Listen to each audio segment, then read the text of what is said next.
Next நம்ம பார்க்கக்கூடிய topic என்ன அப்படின்னா தெர்மோடைனமிக் ஈக்லிபிரியம். சரிங்களா, தெர்மோடைனமிக் ஈக்லிபிரியத்தில் ஃபஸ்ட் ஒன்றா நம்ம பார்க்க போகிறது தெர்மல் ஈக்லிபிரியம். சரிங்களா, தெர்மல் ஈக்லிபிரியம் அப்படின்னா என்ன அப்படின்னா, எக்ஸாம்பிள் வந்து நம்ம ரெண்டு சிஸ்டத்தை எடுத்துக்கிறோம். ரெண்டு சிஸ்டத்தையும் வந்து கம்பைன் பண்ணிவிட்டு ரெண்டு சிஸ்டத்துலேயும் இருக்கக்கூடிய தெர்மல் ரிலேட்டடான ப்ராப்பர்ட்டிஸ் வந்து நம்மளுக்கு சேமாக இருந்தது அப்படின்னா அதை வந்து நம்ம தெர்மல் ஈக்லிபிரியம் அப்படின்னு சொல்லிட்டு சொல்லலாம். சரிங்களா, அதோட தியரி பாருங்கள். The equilibrium state achieve by two or more system characterised by restricted value of the thermodynamic properties of the system after they have been in communication with each other through a diathermic wall. சரிங்களா, இப்போ ரெண்டு சிஸ்டத்தை எடுத்துக்கிறோம். நம்ம ரெண்டு சிஸ்டத்தை எடுத்துகிட்டு டயோதெர்மிக் வால் மூலயமா ரெண்டு சிஸ்டத்தோட தெர்மல் ப்ராப்பர்ட்டிஸ் எல்லாமே வந்து ஈக்குவலாக இருக்குது அப்படின்னா அதை வந்து தெர்மல் ஈக்லிபிரியம் அப்படின்னு சொல்லிட்டு நம்ம சொல்லலாம். நெக்ஸ்ட்டு ஜீரோத் லா. ஜீரோத் லான்றது எல்லாருக்குமே நம்மளுக்கு தெரிஞ்ச விஷயந்தான். ரெண்டு பாடி வந்து தெர்மல் ஈக்லிபிரிய கான்டாக்டில் இருக்கும்போது தேர்ட் ஒன்றும் நம்மளுக்கு வந்து தெர்மல் ஈக்லிபிரியத்தில் இருக்கும். சரிங்களா, சிம்பிளாக சொல்ல போனால் அதோட தியரி பாருங்கள். Zeroth law, when two bodies or system, நீங்கள் ரெண்டு பாடியை எடுத்துக்கிட்டாலும் சரி இல்லை சிஸ்டத்தை எடுத்துக்கிட்டாலும் சரி, ஆர் இன் தெர்மல் ஈக்லிபிரியம், இந்த ரெண்டு சிஸ்டம் ஆர் பாடி தெர்மல் ஈக்லிபிரியத்தில் இருக்கும்போது with A third one then they are in thermal equilibrium with each other. சரிங்களா, இப்போ ரெண்டு பாடி வந்து தெர்மல் ஈக்லிபிரியத்தில் இருக்கும் போது தேர்டு ஒன்றும் வந்து நம்மளுக்கு தெர்மல் ஈக்லிபிரியத்தில் இருக்க போகுது அப்படின்னு சொல்லிட்டு சொல்லியிருக்கிறாங்க. இதுதான் வந்து ஜீரோத். சரிங்களா, ரொம்ப ரொம்ப முக்கியமானது. இந்த இந்த லைன்ஸ் வந்து டேரெக்டாகவே நம்மளுக்கு ஐஏஎஸ் கொஷின்ஸில் ரிப்பீட்டடாக நிறைய டைம்ஸ் வந்து கேட்டிருக்கிறாங்க. சரிங்களா, கொஞ்சம் கரெக்டாக நோட் பண்ணி வச்சுக்கோங்க லைன்ஸ். நெக்ஸ்ட்டு பார்க்க போகிறது மெக்கானிக்கல் ஈக்லிபிரியம். சரிங்களா, மெக்கானிக்கல் ஈக்லிபிரியம் அப்படின்னா என்ன அப்படின்னா, சிஸ்டத்துக்கும் சரௌண்டிங்க்கும் நடுவில் ஒர்க் ட்ரான்ஸ்ஃபர்ஸ் நடக்கும்போது, சரிங்களா, சிஸ்டத்துக்கும் சரௌண்டிங்க்கும் நடுவில் ஒர்க் ட்ரான்ஸ்ஃபர் நடக்கும்போது நம்மளுக்கு எந்தவித ஒர்க்கும் அந்த சிஸ்டத்தில் நடந்திருக்கக்கூடாது. சரிங்களா, அப்படி நடந்திருக்காமல் இருக்கிறத தான் வந்து என்னென்னு சொல்கிறாங்க அப்படின்னா மெக்கானிக்கல் ஈக்லிபிரியம் அப்படின்னு சொல்லிட்டு சொல்கிறாங்க. அதாவது சிம்பிளாக சொல்லணும் அப்படின்னா மெக்கானிக்கல் ஒர்க்கு வந்து நடந்திருக்கக்கூடாது. ஓகேங்களா, அதுதான் வந்து மெக்கானிக்கல் ஈக்லிபிரியம். அதோட தியரி பாருங்கள்.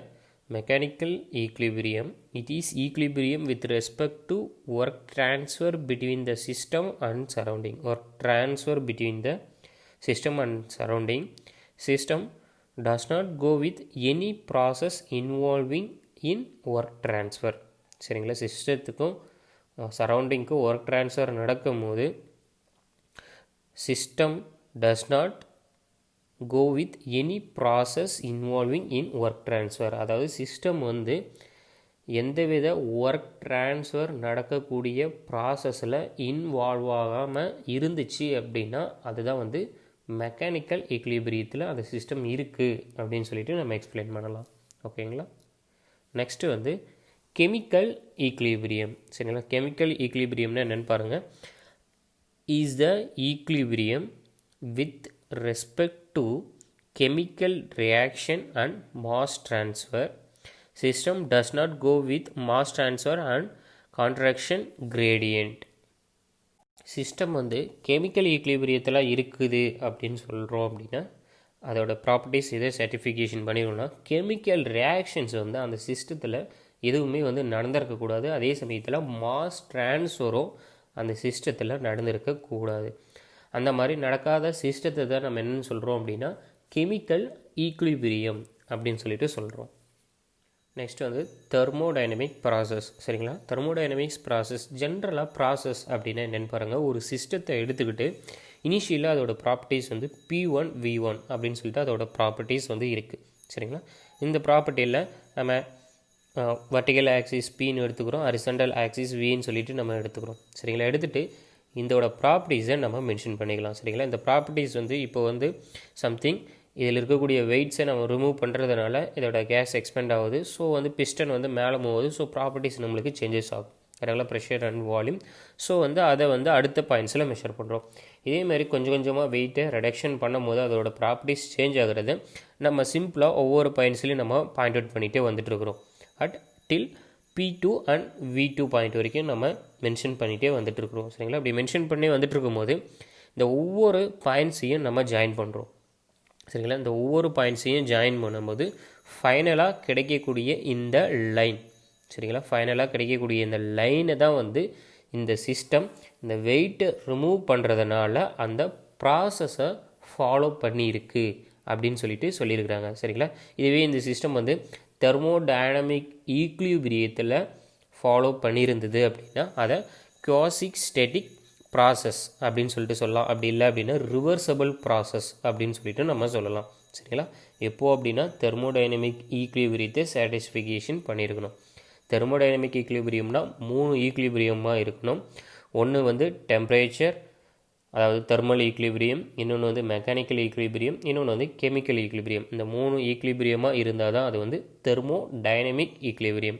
அப்படி தெர்மோடைனமிக் ஈக்லிபிரியத்தில் இருந்து இந்த சிஸ்டம் இந்த ப்ராசஸை ஃபாலோ பண்ணுது அப்படின்னா அந்த ப்ராசஸை ரிவர்சபிள் ப்ராசஸ் அப்படின்னு சொல்லிட்டு சொல்லலாம். அப்படி இல்லை அப்படின்னா குவாசிக் ஈக்லிபிரியம் ஸ்டாட்டிக் ப்ராசஸ் அப்படின்னு சொல்லிட்டு நம்ம மென்ஷன் பண்ணலாம். நெக்ஸ்ட்டாக பார்க்க போகிறது என்ன அப்படின்னா தெர்மோடைனமிக் கான்செப்ட் ஆஃப் எனர்ஜி. சரிங்களா? எனர்ஜி என்னென்ன கான்செப்ட்ஸில் இருக்குது அப்படின்னு சொல்லிட்டு பார்க்கலாம். Energy in storage form. சரிங்களா? எனர்ஜி வந்து 2 ஃபார்மில் இருக்குது. ஒன்று ஸ்டோரேஜ் ஃபார்ம், இன்னொன்று வந்து டிரான்சியன்ட் ஃபார்ம். சரிங்களா?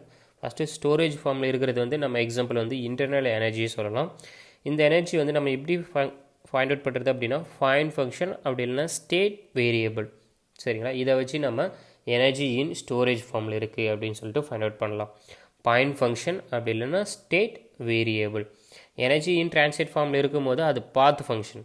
சரிங்களா? பாத் ஃபங்க்ஷன் வந்து 2 டைப்பாக பிரிச்சுருக்குறாங்க. ஒன்று ஒர்க் ட்ரான்ஸ்ஃபர், இன்னொன்று வந்து ஹீட் ட்ரான்ஸ்ஃபர். ஒன்று ஒர்க் ட்ரான்ஸ்ஃபர், இன்னொன்று ஹீட் ட்ரான்ஸ்ஃபர். சரிங்களா? ஃபஸ்ட்டு ஒர்க் ட்ரான்ஸ்ஃபர் அப்படின்னா என்னென்னு சொல்லிட்டு டீட்டெயிலாக பார்க்கலாம். First type of work transfer. சரிங்களா? டைப் ஆஃப் ஒர்க் ட்ரான்ஸ்ஃபரில் ஃபஸ்ட்டு இருக்கிறது displacement work or PDV work. ரொம்ப ரொம்ப முக்கியமானது. ஏன்னா நம்ம பேசிக்ஸ் ஆஃப் தெர்மோடைனமிக்ஸை சால்வ் பண்ணுறதுக்கு இந்த PDV work, pedal work, flow works இது எல்லாமே வந்து கொஞ்சம் டீட்டெயிலாக தெரிஞ்சிருக்கணும். ஸோ கொஞ்சம் கரெக்டாக நோட் பண்ணி வச்சுக்கோங்க. Displacement R PDV work takes place by the displacement of a system boundary in a quasi-static or reversible process. இதுதான் வந்து ரொம்ப ரொம்ப முக்கியமானது. சரிங்களா? பிடிவி ஒர்க் அப்படின்னாவே சிஸ்டத்தோட பவுண்ட்ரி, அதாவது சிஸ்டத்தோட பவுண்டரி ஒரு ஸ்டேட், ஒரு பாயிண்ட் ஆஃப் ஸ்டேட்டில் இருந்து இன்னொரு பாயிண்ட் ஆஃப் ஸ்டேட்டுக்கு போக போகுது. அப்படி டிஸ்பிளேஸ்மெண்ட் ஆகுது. அப்படி ஆகும்போது அதில் இருக்கக்கூடிய அந்த சிஸ்டம் எந்தவித ப்ராப்பர்ட்டிஸையும் சேஞ்சஸ் ஆகிருக்கக்கூடாது. அதாவது தெர்மோடைனமிக் ஈக்லிபிரியத்தில் இருக்கணும். அப்படி இல்லைனாலும் ரிவர்சபிள் ப்ராசஸாக இருக்கணும். அப்படி இல்லைனா குவாசிக் ஈக்லிபிரியம் ஸ்டேட்டில் இருக்கணும். அப்படி நடந்திருந்தால் மட்டும்தான் வந்து அந்த ஒர்க்கை, அந்த டிஸ்பிளேஸ்மெண்ட்டை நம்ம பிடிவி ஒர்க் அப்படின்னு சொல்லிட்டு சொல்கிறோம். சரிங்களா? இன்னொரு விஷயம் நோட் பண்ண வேண்டியது, இந்த பிடிவி ஒர்க் எப்போ வேலிட் அப்படின்னு சொல்லிட்டு கொஷின் கேட்கலாம். அது எப்போ வேலிட்ஸ் அப்படின்னா ரிவர்சபிள் ப்ராசஸ்க்கு மட்டும்தான் பிடிவி ஒர்க் வேலிட். இது நிறைய டைம்ஸ் நம்மளுக்கு காம்படிட்டிவ் எக்ஸாம்ஸில் கேட்டிருக்கிறாங்க. ஸோ கொஞ்சம் கரெக்டாக நோட் பண்ணி வச்சுக்கோங்க. செகண்ட் ஒன்று வந்து pedal wheel work or stirring work. சரிங்களா? என்னென்னு பாருங்கள். Pedal wheel work is transferred to a system by virtue of the rotation of the pedal wheel or stirrer. The work is accomplished by the rotation of the pedal wheel against the friction between the wheel and system fluid.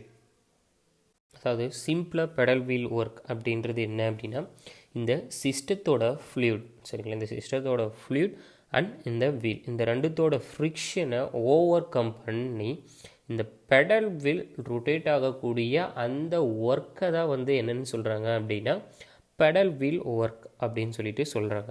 ஓகேங்களா? Third work என்ன அப்படின்னா flow work. Flow ஒர்க்னா என்னன்னு பாருங்கள். Flow work is the work done by a fluid to move against the pressure. சரிங்களா? நல்லா கவனிச்சுக்கோங்க. Flow work is the work done by the fluid to move against the pressure. This form of work appear in an open system due to flow of mass into or out of the system.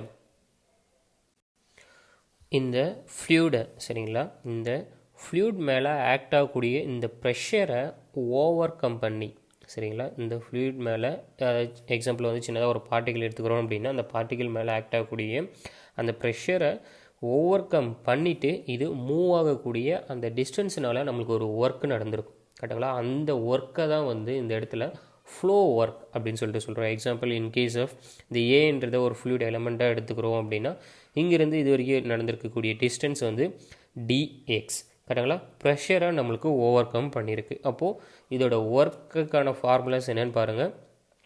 இது வந்து force, pressure into area. நம்மளுக்கு இங்கே act ஆகக்கூடிய pressure, இந்த இடத்துல act ஆகக்கூடிய example நம்ம இந்த மாலிகூல்ஸை வந்து பிஸ்டனாக எடுத்துப்போம். ஸோ வந்து இதோட ஏரியா வந்து A. So pressure into area force. இதே வந்து ஒர்க்குக்கான ஃபார்முலாஸ் பாருங்கள். ஃபோர்ஸ் இன்ட்டு டிஸ்டன்ஸ், எவ்வளோ டிஸ்டன்ஸ் நடந்ததோ அது. ஃபோர்ஸ்க்கான ஃபார்முலாஸ் வந்து P into A, P into A into dx. இதுதான் வந்து ஒர்க் சரிங்களா. அதே போல் இந்த ஒர்க்கு வந்து யூனிட் மாஸுக்கு என்ன வரும்னு பாருங்கள். யூனிட் மாஸாக எடுத்துக்கிறோம் அப்படின்னா density rho into volume. Volume இருக்கிற இடத்துல இந்த இடத்துல ஏரியா இன்ட்டு டிஸ்டன்ஸ். இந்த டிஸ்டன்ஸ் எவ்வளோ அப்படின்னா டிஎக்ஸ் தான் நம்ம எடுத்துருக்கோம், ஸ்மாலஸ்ட் அமௌண்ட்.